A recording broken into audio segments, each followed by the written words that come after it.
Hi ನಮಸ್ತೆ ಎಲ್ರಿಗೂ. ಎಲ್ಲರೂ ಹೇಗಿದ್ದೀರಾ? ಇವತ್ತು ನಾನಿಲ್ಲಿ ಬೆಂಡೆಕಾಯಿ ಪಲ್ಯ ಹೇಗೆ ಮಾಡೋದು ಅಂತ ಅಂದ್ಬಿಟ್ಟು ತೋರಿಸ್ಕೊಡ್ತಾ ಇದ್ದೀನಿ. ಬನ್ನಿ ಬೆಂಡೆಕಾಯಿ ಪಲ್ಯ ಹೇಗೆ ಮಾಡೋದು ಅಂತ ನೋಡ್ಕೊಂಬರೋಣ. ಫಸ್ಟು ಬೆಂಡೆಕಾಯಿನ ಚೆನ್ನಾಗಿ ವಾಶ್ ಮಾಡ್ಕೊಂಡಿದ್ದೀನಿ. ಆಮೇಲೆ ವಾಶ್ ಆದಮೇಲೆ ಒಂದು ಡ್ರೈ ಬಟ್ಟೆ ತೊಗೊಂಡು ಚೆನ್ನಾಗಿ ಒರೆಸ್ಕೊಬೇಕು. ಇಲ್ಲಾಂದರೆ ಅದು ಸ್ವಲ್ಪ ಲೋಳೆ ಥರ ಇರುತ್ತಲ್ಲ, ಅದು ಚೆನ್ನಾಗಿರಲ್ಲ ಪಲ್ಯಕ್ಕೆ. ಇವಾಗ ಒಂದು ಬಾಣಲೆ ಇಟ್ಬಿಟ್ಟು ಅದಕ್ಕೆ ಸ್ವಲ್ಪ ಆಯಿಲ್ ಹಾಕಿದ್ದೀನಿ ಬಾಣಲಿಗೆ. ಅದ್ರ ಜೊತೆಗೇ ಬೆಂಡೆಕಾಯಿನ ಹಾಕ್ಕೊಂಬಿಟ್ಟು ಚೆನ್ನಾಗಿ ಫ್ರೈ ಮಾಡ್ಕೊಬೇಕು. ಆ ಬೆಂಡೆಕಾಯಲ್ಲಿರೋ ಲೋಳೆ ಅಂಶ ಎಲ್ಲ ಹೋಗಬೇಕು. ಆ ಥರ ನೀಟಾಗಿ ಚೆನ್ನಾಗಿ ಫ್ರೈ ಮಾಡ್ಕೊಬೇಕು. ಇಲ್ಲ ಅಂತಂದರೆ ಅದು ಚೆನ್ನಾಗಿರಲ್ಲ ತಿನ್ನೋಕ್ಕೆ. ಕೆಲವೊಬ್ಬರು ಬೆಂಡೆಕಾಯಿ ಪಲ್ಯನ ಇಷ್ಟಪಡಲ್ಲ. ಈ ಥರ ಮಾಡಿದ್ರೆ ತುಂಬ ಇಷ್ಟಪಟ್ಬಿಟ್ಟು ತಿಂತಾರೆ. ಆ ಥರ ಲೋಳೆ ಏನು ಅನಿಸಲ್ಲ ತಿನ್ನೋದಕ್ಕೆ. ತುಂಬ ಟೇಸ್ಟಿಯಾಗಿರುತ್ತೆ. ಹಾಗೆ ನನ್ನ ಚಾನಲ್ಗೆ ವಿಸಿಟ್ ಮಾಡಿ, ಲೈಕ್ ಮಾಡಿ, ಶೇರ್ ಮಾಡಿ, ಕಮೆಂಟ್ ಮಾಡಿ, ಸಬ್ಸ್ಕ್ರೈಬ್ ಆಗಿ. ಇವಾಗ ಬೆಂಡೆಕಾಯಿ ಇಲ್ಲಿ ಇಷ್ಟು ಫ್ರೈ ಆಗಿದೆ. ಇಷ್ಟಾದರೆ ಸಾಕಾಗುತ್ತೆ. ಚೆನ್ನಾಗಿ ಫ್ರೈ ಆದರೆ ತುಂಬ ಚೆನ್ನಾಗಿರುತ್ತೆ. ನೋಡಿ, ಏನು ಅಲ್ಲೇನು ಇದು ಅನ್ನಿಸ್ತಾ ಇಲ್ಲ, ಲೋಳಿ ಅಂತ ಏನು ಅನ್ನಿಸ್ತಿಲ್ಲ. ಸ್ವಲ್ಪ ಸ್ವಲ್ಪ ಇರುತ್ತೆ. ಆದರೆ ಒಗ್ಗರಣೆ ಹಾಕಿದ್ಮೇಲೆ ಇನ್ನೊಂದು ಸಲ ಫ್ರೈ ಮಾಡ್ತೀವಲ್ಲ, ಆವಾಗ ಫುಲ್ಲು ಹೋಗುತ್ತೆ. ಇಲ್ಲಿ ಒಂದು ಪಾತ್ರೆ ತೊಗೊಂಡಿದ್ದೀನಿ. ಗ್ಯಾಸ್ ಹಚ್ಕೊಂಡ್ಬಿಟ್ಟು ಪಾತ್ರೆ ಇಟ್ಟಿದ್ದೀನಿ.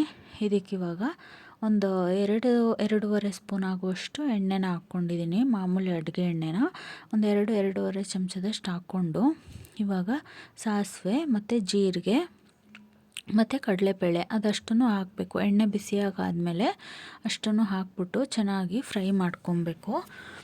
ತುಂಬ ಚೆನ್ನಾಗಿರುತ್ತೆ ಅಕ್ಕಿ ರೊಟ್ಟಿಗೆ, ಮತ್ತು ಬೇರೆನೂ ತಿನ್ಬೋದು. ಬಟ್ ಅಕ್ಕಿ ರೊಟ್ಟಿಗೆ, ಚಪಾತಿಗಂತೂ ತುಂಬಾ ಚೆನ್ನಾಗಿರುತ್ತೆ. ಒಂದು ಸಲ ಟ್ರೈ ಮಾಡ್ಕೊಂಡು ನೋಡಿ ಎಲ್ಲರೂ, ತುಂಬ ಇಷ್ಟಪಡ್ತೀರಾ. ಇಲ್ಲಿವಾಗ ನಾನು ಫಸ್ಟೇ ಹೆಚ್ಚಿಟ್ಕೊಂಡಿರೋ ಈರುಳ್ಳಿ, ಟೊಮೆಟೊ, ಕರ್ಬೇವಿನ ಸೊಪ್ಪು ಮತ್ತು ಬೆಳ್ಳುಳ್ಳಿನ ಜಚ್ಕೊಂಡಿದ್ದೀನಿ ಸಿಪ್ಪೆ ತಗೊಂಡ್ಬಿಟ್ಟು. ಎಲ್ಲದನ್ನು ಹಾಕ್ಬಿಟ್ಟು ಚೆನ್ನಾಗಿ ಫ್ರೈ ಮಾಡ್ಕೊಳ್ಳೋದು. ನಾನಿಲ್ಲಿ ಈರುಳ್ಳಿ ಜಾಸ್ತಿ ತೊಗೊಂಡಿದ್ದೀನಿ. ಸ್ವಲ್ಪ ಬೆಂಡೆಕಾಯಿ ಪಲ್ಯಕ್ಕೆ ಈರುಳ್ಳಿ ಜಾಸ್ತಿ ಇದ್ದರೆ ಚೆನ್ನಾಗಿರುತ್ತೆ. ಅದಕ್ಕೋಸ್ಕರ ನಾನಿಲ್ಲಿ ಮೀಡಿಯಮ್ ಸೈಜ್ದು 2 ಈರುಳ್ಳಿನ ತೊಗೊಂಡಿದ್ದೀನಿ. ಸೊ ನಾನಿಲ್ಲಿ 3 ಜನಕ್ಕೆ ಮಾಡ್ತಾಯಿದ್ದೀನಿ. ಅದು ನಮ್ಮ ಕ್ವಾಂಟಿಟಿ ಸಾಕಾಗುತ್ತೆ. ಒಂದು ಅರ್ಧ kg ಬೆಂಡೆಕಾಯಿ ಅಷ್ಟೇ ಇರೋದು. ಅದಕ್ಕೋಸ್ಕರ ಒಂದು ಜಾಸ್ತಿ ಇದ್ದರೆ ಜಾಸ್ತಿ ಹಾಕ್ಕೊಳ್ಳಿ. ಈರುಳ್ಳಿ ಜಾಸ್ತಿ ಹಾಕಿದಷ್ಟು ತುಂಬ ಚೆನ್ನಾಗಿರುತ್ತೆ ಟೇಸ್ಟು. ಇವಾಗ ಒಂದು ಸ್ವಲ್ಪ ಫ್ರೈ ಆಗಾದಮೇಲೆ ಅದೆಲ್ಲ ಸ್ವಲ್ಪ ಸಾಫ್ಟ್ ಆಗುತ್ತಲ್ಲ ಈರುಳ್ಳಿ, ಆ ಸಾಫ್ಟ್ ಆಗಾದಮೇಲೆ ನಾನಿಲ್ಲಿ ಒಂದು ಮೀಡಿಯಮ್ ಸೈಜ್ದು ಟೊಮೆಟೊನ ಹಾಕಿದ್ದೀನಿ. ಅದನ್ನ ಚೆನ್ನಾಗಿ ಫ್ರೈ ಮಾಡ್ಕೊಬೇಕು. ಮತ್ತು ಸ್ವಲ್ಪ ಅರಿಶಿನ ಪುಡಿ ಹಾಕಿದ್ದೀನಿ. ನಮ್ಮ ಇಂಡಿಯಾದಲ್ಲಿ, ಅದರಲ್ಲೂ ಕರ್ನಾಟಕದಲ್ಲಿ ಅರಿಶಿನ ಪುಡಿ ಹಾಕ್ದೇ ಏನೂ ಮಾಡೋದೇ ಇಲ್ಲ ಬಿಡಿ. ಎಲ್ಲದಕ್ಕೂ ಅರಿಶಿನ ತುಂಬಾ ಇಂಪಾರ್ಟೆಂಟು. ಚೆನ್ನಾಗಿ ಕಲರ್ ಕೊಡುತ್ತೆ, ಚೆನ್ನಾಗಿ ಟೇಸ್ಟ್ ಕೊಡುತ್ತೆ, ಹೆಲ್ತ್ ವೈಸು ತುಂಬ ಒಳ್ಳೆಯದು. ಇವಾಗ ಅರಿಶಿನ ಪುಡಿ ಹಾಕಿ ಸ್ವಲ್ಪ ಫ್ರೈ ಮಾಡ್ಕೊಂಡಾದಮೇಲೆ, ನಾನು ಫಸ್ಟೇ ಹೇಳ್ದಂಗೆ ನೋಡಿ, ಇಲ್ಲೊಂದು ಸಲ ಫ್ರೈ ಮಾಡ್ಕೊಂಬಿಟ್ರೆ ಬೆಂಡೆಕಾಯಿ ಸ್ವಲ್ಪನೂ ಕೂಡ ಲೋಳೆ ಅಂತ ಅನಿಸಲ್ಲ. ತುಂಬಾ ಚೆನ್ನಾಗಿರುತ್ತೆ. ಮತ್ತು ಚಿಕ್ಕ ಚಿಕ್ಕ ಕಟ್ ಮಾಡ್ಕೊಂಡಿದ್ದೀನಿ. ರೌಂಡಕ್ಕೆ ಚಿಕ್ಕ ಕಟ್ ಮಾಡ್ಕೊಂಡಿದ್ದೀನಿ ನಾನು. ತುಂಬ ದೊಡ್ಡದಾಗಿ ಕಟ್ ಮಾಡ್ಕೊಂಡ್ರೂ ಲೋಳೆ ಬಂದುಬಿಡುತ್ತೆ. ಅದಕ್ಕೋಸ್ಕರ ನೋಡಿ, ಇವಾಗ ಅದರ ಎಣ್ಣೆಲೇ ಒಂದು ಸಲ ಒಗ್ಗರಣೆಲೆಲ್ಲ ನೀಟಾಗಿ ಫ್ರೈ ಮಾಡಿಬಿಟ್ರೆ ಒಂಚೂರು ಲೋಳೆ ಇರಲ್ಲ. ಇವಾಗ ನೋಡಿದ್ರಲ್ಲ, ಒಂದು ಸ್ವಲ್ಪನಾದರೂ ಲೋಳೆ ಇತ್ತು ಅಂದ್ಬಿಟ್ಟು.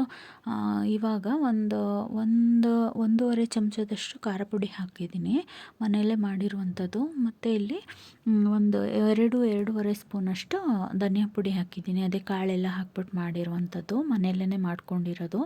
ಅದು ಹಾಕ್ಬಿಟ್ಟು ಸ್ವಲ್ಪ ಒಂದು ಅಂದಾಜಿಗೆ ಒಂದು ಅರ್ಧ ಸ್ಪೂನಷ್ಟು ಉಪ್ಪು ಹಾಕಿದ್ದೀನಿ ನಾನಿಲ್ಲಿ. ಒಂದು ಅರ್ಧ ಸ್ಪೂನಷ್ಟು ಉಪ್ಪು ಹಾಕ್ಬಿಟ್ಟು ಅದನ್ನೊಂದು ಸಲ ಹಾಗೆಯೇ ಡ್ರೈ ಆಗಿ ಫ್ರೈ ಮಾಡ್ಕೊಬೇಕು.